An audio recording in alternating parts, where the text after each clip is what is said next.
The last topic we discussed was about the oxo acids of halogen.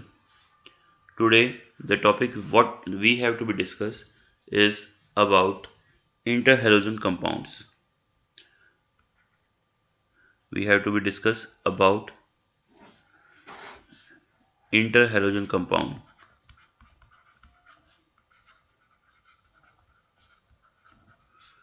Interhalogen compounds के बारे में हमने actually अपने पहले भी हमने पढ़ा था दैट इंटरहैलोजन कंपाउंड क्या होते हैं और उनके स्ट्रक्चर्स क्या होते हैं। तो मैं कहूँगा कि ऑलमोस्ट अगर टॉपिक अगर हम देखें तो ये वाला टॉपिक मैंने आपसे पहले ही डिस्कस कर लिया था that halogens reacts with each other. Halogen है कोई भी आपके पास, एक है X dash. They react with each other to form X X dash X X dash 3 times X X dash 5 X X dash 7 type compound. ये आपके अलग अलग तरह के कंपाउंड्स की फॉर्मेशन होती है और इनके हमने स्ट्रक्चर जो थे वो भी ऑलरेडी हमने क्लास के अंदर डिस्कस कर लिए थे कि इनके स्ट्रक्चर्स किस तरह के होते हैं, तो वो भी हमने ऑलरेडी कर लिए थे डिस्कस। तो वही चीज़ें अब हम आगे जो है उसी के बारे में ही पढ़ना है हमें, अलग से कुछ नहीं है। तो यहाँ पे एक्चुअली मैंने बताया भी था कि ये आपस में कंबाइन करते हैं। यहाँ पे x जो होता है, x की इलेक्ट्रोनेगेटिविटी ऑफ x क्या होती है, lesser than electronegativity of x dash होती है। तो उसके हिसाब से कंपाउंड बनेगी हमेशा। मींस अगर आपका x आपका क्लोरीन है तो x डैश सिर्फ और सिर्फ फ्लोरीन हो सकता है। अगर x आपका ब्रोमीन है तो x डैश आपका फ्लोरीन या क्लोरीन में से दोनों हो सकता है। अगर x आपका आयोडीन है तो x डैश आपका फ्लोरीन, क्लोरीन या ब्रोमीन में से कोई भी हो सकता है। तो उसके हिसाब से कंपाउंड बनेगी। इनके अंदर ये जो होता है यहाँ पे हेलोजन +1 +3 +5 एंड +7 ऑक्सीडेशन नंबर को शो करते हैं। तो ये किस तरह से शो करेंगे अभी जो है यहाँ पे डिपेंड करता है कि ये क्या कंबाइन करके क्या बना रहे हैं। ठीक है, अगर हम बात करते हैं इनकी प्रिपरेशन की तो they are prepared by the direct combination of halogens. They are prepared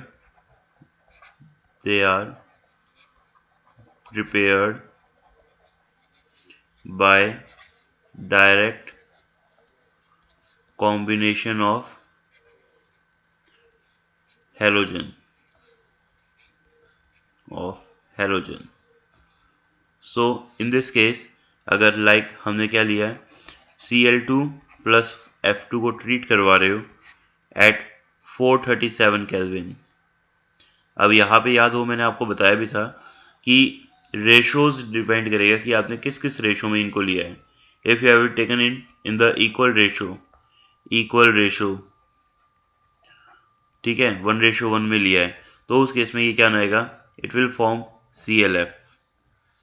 while if you will react the chlorine with the 3 times of fluorine means आपने क्या ले लिया 1:3 में लिया, मतलब excess of fluorine की टर्म में ले लिया।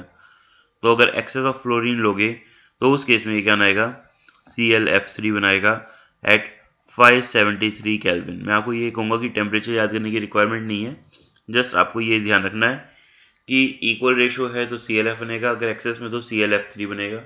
बिकॉज ClF5 तो बनता ही नहीं है, क्योंकि अगर ClF5 बनाने की कोशिश करोगे तो उसके अंदर रिपल्शन बहुत ज़्यादा होगा।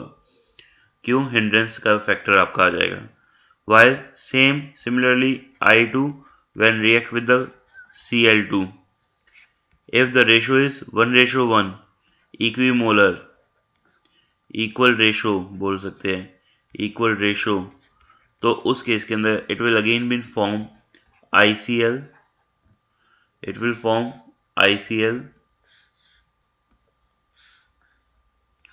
while if the Cl2 is in the excess, अगर Cl2 आप excess में लोगे तो उस केस के अंदर ये क्या बना सकता है आपका, it will form ICl3 will be formed. Similarly, when the bromine is treated with the fluorine will form BRF3, BRF5, कुछ भी बना लेना, वो डिपेंड करेगा रेशो कितना ले रखा है और उसके हिसाब से आपके प्रोडक्ट्स आपको मिल जाएगी। यहाँ पे अगर आप लोग बुकिश लैंग्वेज में देखोगे तो बुक के अंदर आपको इंडिविजुअली सभी आयन के कलर्स भी बता रखे हैं और इनकी शेप भी बता रखी है। शेप्स मैंने ऑलरेडी डिस्कस कर ली थी आप लोगों से। मैंने आपको बताया था एक्स डैश जो होता है आपका कैसा होता है, लीनियर होता है, क्योंकि एक्स से ये एक्स डैश कनेक्ट हो गया और इसके सराउंडिंग में कितने लोन पेयर है, 3। नो डाउट हाइब्रिडाइजेशन मैंने आपको बताई थी इसकी sp3 हाइब्रिडाइजेशन ही है, लेकिन अगर शेप की बात करते हैं एज पर वेस्पर थ्योरी तो कैसी शेप है, लीनियर शेप है।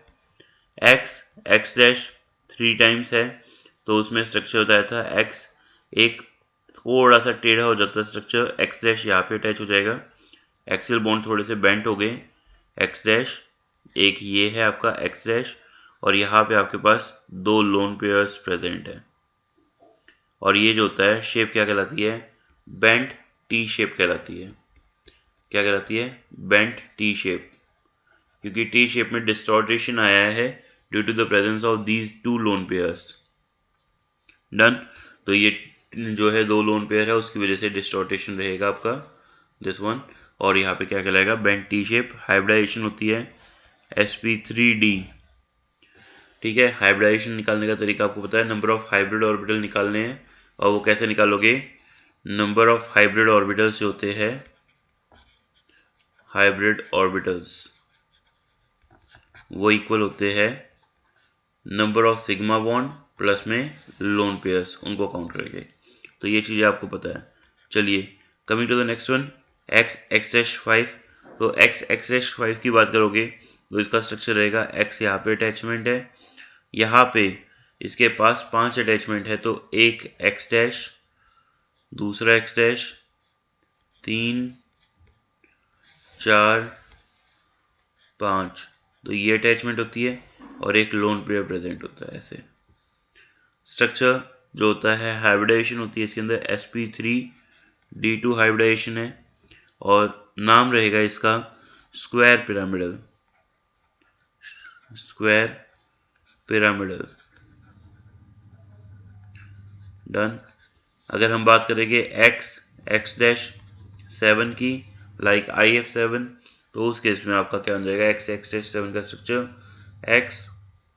x डैश और ये 5 x डैश और अटैच हो जाएंगे at its equatorial plane.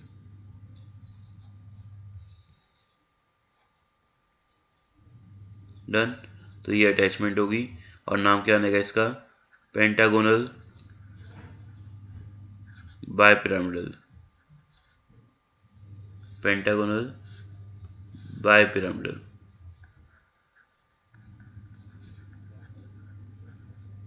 Hybridization will be sp3d3 hybridization will be there because number of hybrid orbital is 7.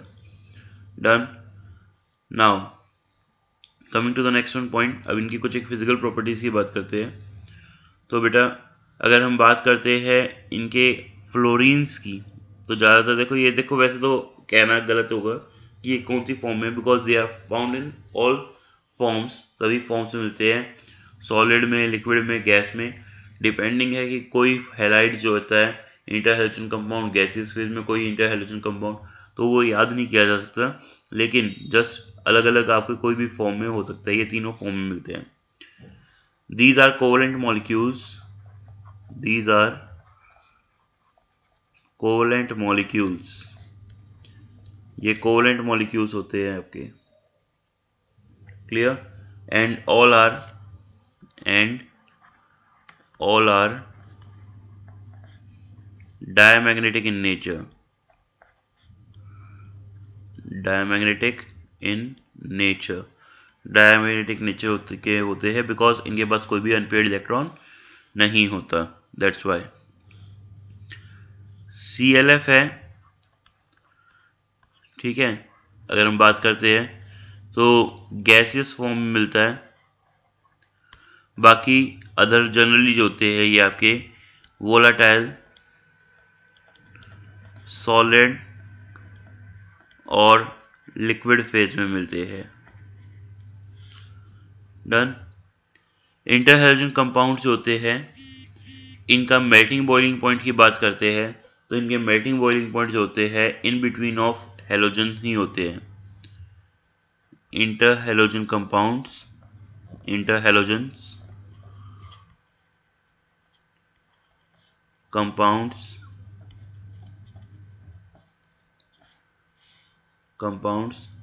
melting point and boiling point are in between the halogens attached, with each other. Clear? उनके ही बीच में कहीं पे होता है।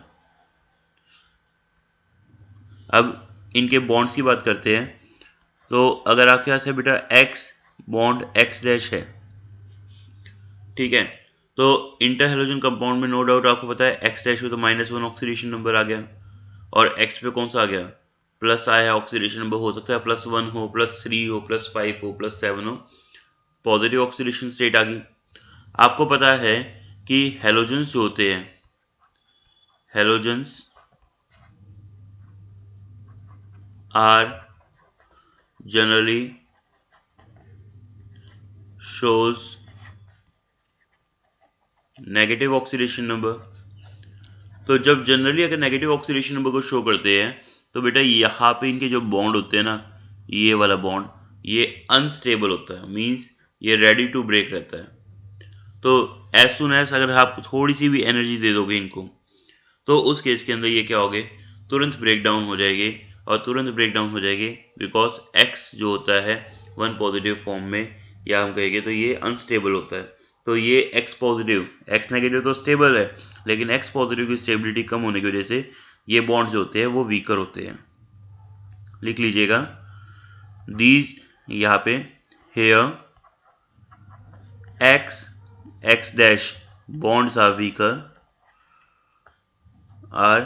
weaker than XX and X dash bond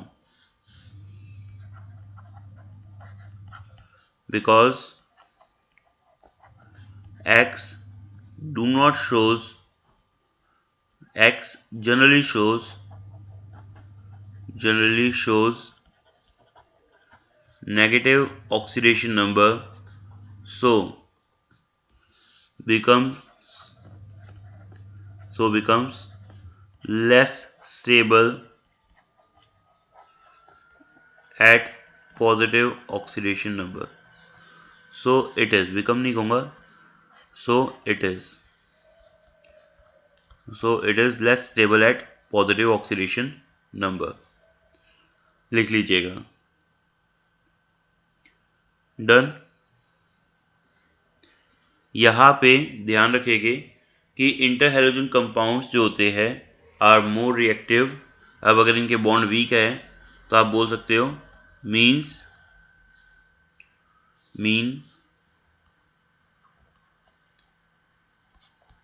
inter halogen compounds are more reactive than halogens. Clear? Interhalogen compounds are more reactive than halogens.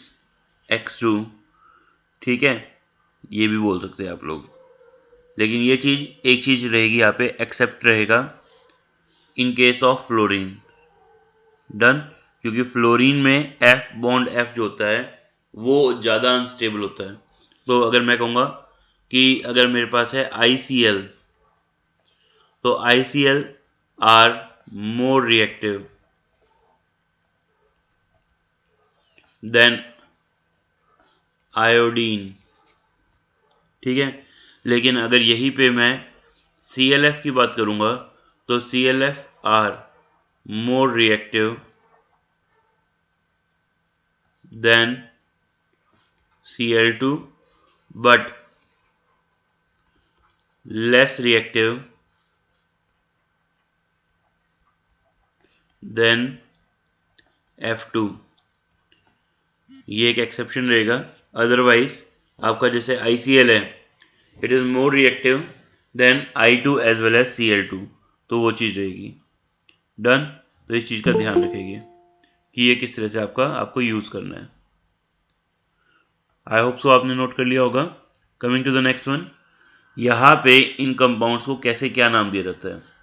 आपके पास है X X dash, X X dash thrice, X X dash 5 and X X dash 7। तो यहाँ पे +1 +3 +5 and +7 oxidation number है। तो इनके नाम कैसे दिए जाएंगे, तो वही चीज याद है आपने हेलस हेलिक वगैरह बताए थे मैंने आपको, तो यहाँ पे भी सेम उसी तरह से रहेगा। इसको बोला जाता है बेटा halide. Halide halide type compound. इसको बोला जाता है हेलेट टाइप कंपाउंड। मतलब जिसका भी नाम होगा आप उसके अगर आगे नाम जो होगा उसके आगे लगा दोगे हेलेट। ठीक है। यहाँ पे हेलेट से कुछ अगर हायर पे जा रहे हैं तो नाम आ जाएगा पर हेलेट, पर हेलेट टाइप कंपाउंड। जबकि यहाँ पे जो है एक्स एक्स डैश में क्या हो जाएगा, हेलाइट से भी कम है, तो इसको क्या बोला जाएगा बेटा, hypohalite type compound. Hypohalite type compound. ठीक है बेटा। रिएक्शन विद वाटर लिख लेना। When X X dash reacts with water, when X X dash reacts with water, तो यहाँ पे it will undergoes double displacement reaction, या मैं कहूँगा हाइड्रोलाइसिस भी हो जाती है। और एक्चुअली इसमें आपको पता है एक्स पे तो -1 है, तो ये तो क्या करेगा, एक H पॉजिटिव से कंबाइन कर लेगा और क्या बना लेगा, H X dash type compound. Plus में जो ये X है उस पर +1 है, तो वो OH से कंबाइन करेगा और क्या बना लेगा, मैं कहूँगा HOX टाइप कंपाउंड। इस पे +1 हो गया और OH पे -1 हो गया। तो इस तरह से, तो it will form X X dash H X dash and the HOX dash HOX type compound. तो ये फॉर्मेशन होती है। यहाँ पे क्वेश्चन दे रखा है deduce the shape of BrF3। आपको BrF3 का स्ट्रक्चर बताना है। तो BrF3 का स्ट्रक्चर आपको समझ में आ गया होगा, X X dash 3 type compound, bent T shape as पर वेस्पर थ्योरी। क्लियर। ये क्वेश्चन आता है why ICl is more reactive than I2। तो उसके पीछे आंसर दोगे आप लोग, because in ICl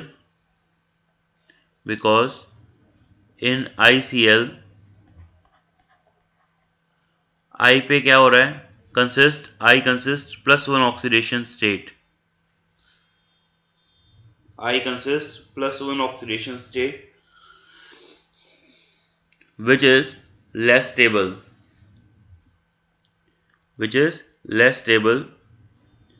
due to which bond energy of ICl is lesser than bond energy of I2. Bond energy of ICl is lesser than bond energy of I2 and hence it is more reactive। इसलिए उसकी reactivity क्या होगी, ज़्यादा होगी। Clear है। तो ये question रहेंगे। Now we are going towards the last topic of this chapter and the chapter के अंदर लास्ट आपका ग्रुप है बेटा, आपको जिसको हमें स्टडी करना है, दैट इज ग्रुप 18। यहाँ पे हमारा ग्रुप 17 कंप्लीट हो गया था। ग्रुप 18 जिसको बोलेंगे हम क्या, इनर्ट गैसेस और नोबल गैसेस, इनर्ट गैसेस और द नोबल गैसेस। ठीक है। इस ग्रुप के अंदर एलिमेंट्स जो आते हैं वो आते हैं बेटा आपके helium, neon, argon, krypton, xenon, radon, and Annan octium.